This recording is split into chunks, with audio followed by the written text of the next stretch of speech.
Now, football has Broadway Joe, the refrigerator, and the Minister of Defense.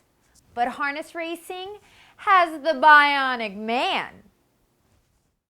Tim Tetrick, harness driver. Gentlemen, we can rebuild him. We have the technology. We have the capability to make the world's first Bionic Man. Tim Tetrick will be that man. Better than he was before. Better, stronger, faster.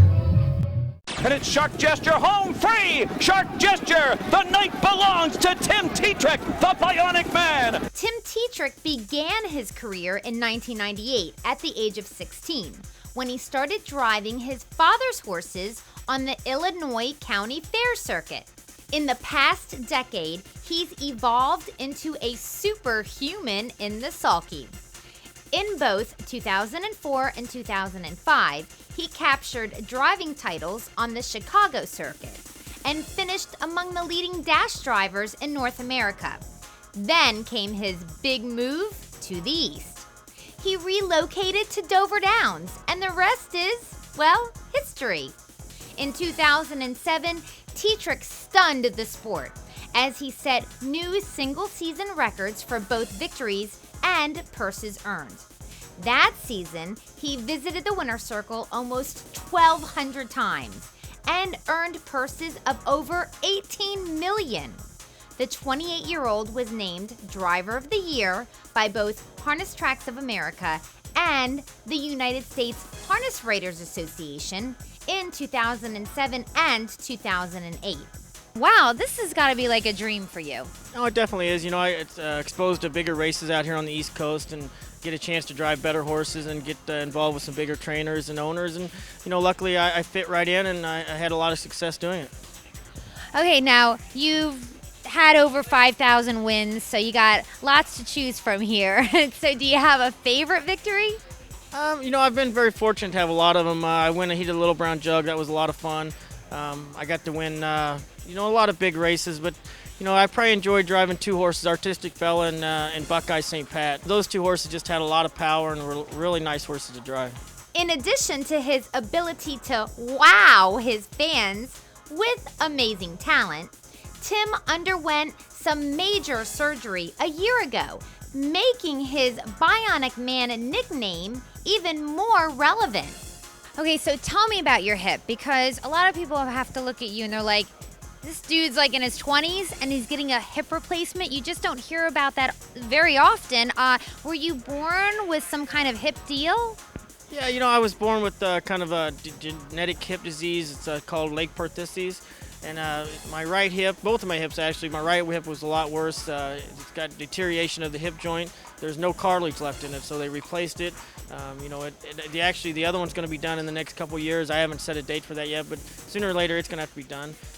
Got a brand new hip. My right hip's brand new. It's ceramic on ceramic with the rod in it. It's all brand new. So obviously you're really happy with your new hip because you took hardly any time off, right? I mean, you recovered fast. I actually had, I think, 37 days off from when I went into surgery to where I first come back to racing. Maybe it's a little soon, but it felt really well, and there's still some muscle that had to be repaired and to grow back and get stronger. But the actual hip was, he said, if you get in a wreck, you'll break your other hip first. The new one is a lot stronger than the old one, so you're good to go. And thank God I didn't go down and didn't have to test it, so it worked out. I still have some issues with some of the muscles because I stress them a lot. But all in all, it's a great deal. I'm really happy I could do it because before the last 6 months, I couldn't even lay down. I had to sit up in a lazy boy to sleep with a lot of pain. That was the only time I could get comfortable was sitting in my car or in a lazy boy. If I laid down, when it stretched it out too much, it just killed me all the time. Or standing up on it was really painful. So the last 6 months I went through a lot of pain. Tetrick has topped the list as the biggest money-earning driver of the year for the past 3 seasons.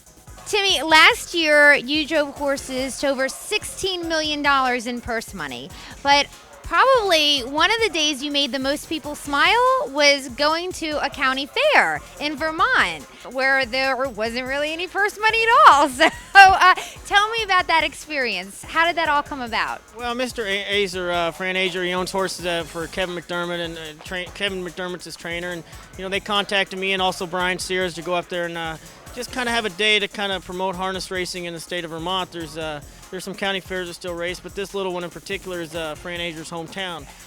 So he put up some money to help the other races for purses, and he brought two of his top pacers that he has racing the opens all the time around the Meadowlands and Yonkers, and he took both those horses up there, and me and Brian just kind of had a race off. He wanted to try to break the track record, was like 2-2 or something. We went in 56.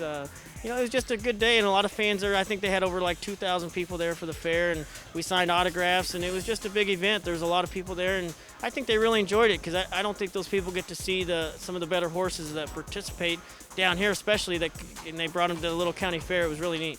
That's really, really cool. That's awesome. Now, of course, you compete in Delaware. You compete in Pennsylvania, New Jersey, Canada. We know about like where you compete around North America, but you got to go to Europe recently. Just tell me about some of the different places that you've been, outside the United States. Any other place? Sweden was the biggest place we got to go to. Me and my girlfriend Ashley went, and it was phenomenal. The fans they have in Sweden is just amazing. Before the races even start, like 10 o'clock in the morning, 9 o'clock, they're lined up to get in before the gates even open. And there's so many people, and they know everything about our sport, what we do over here. All the horses, like what they started at 2 all the way, they just follow their horses, and they're great big fans. And it was interesting to see. And they knew every stat about me, and they knew who I was in street clothes. And walking down the street, we went out to dinner one night, and I could hear them whispering, "That's Tim Tetrick."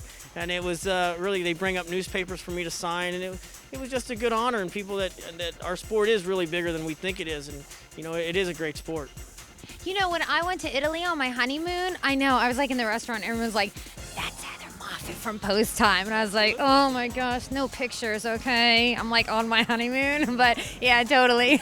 Now it's 2010. I don't know what goals you could possibly have, because it seems like you've surpassed not only your own goals, but like the record books in harness racing anyway. But I'm sure you're always striving for more.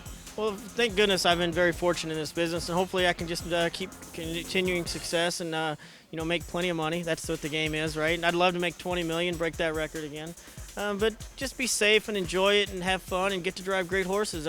I'd love to win the Hamiltonian, but I know it's a big step, and hopefully I got a couple that got shots that raced this year as 2-year-olds that were very promising, and and also win the Little Brown Jug, which would be awesome, and just to compete with these the top stables and top drivers. It's really amazing, and it's a great honor to get to do that. Oh, well, thank you so much for being on the show. And yeah, man, I'm going to see you in the Hamiltonian Winner's Circle next year. Absolutely, for sure. I sure hope so. That's a big dream. I've been dreaming about it since I was 5 or 6 years old. And, I'd even get to compete in it. I never thought I'd get to do that. And here I am, and I've been second in it. So it's a great honor, and I'm very happy to get to compete in a sport that I love to do. Thank you, Timmy. No problem.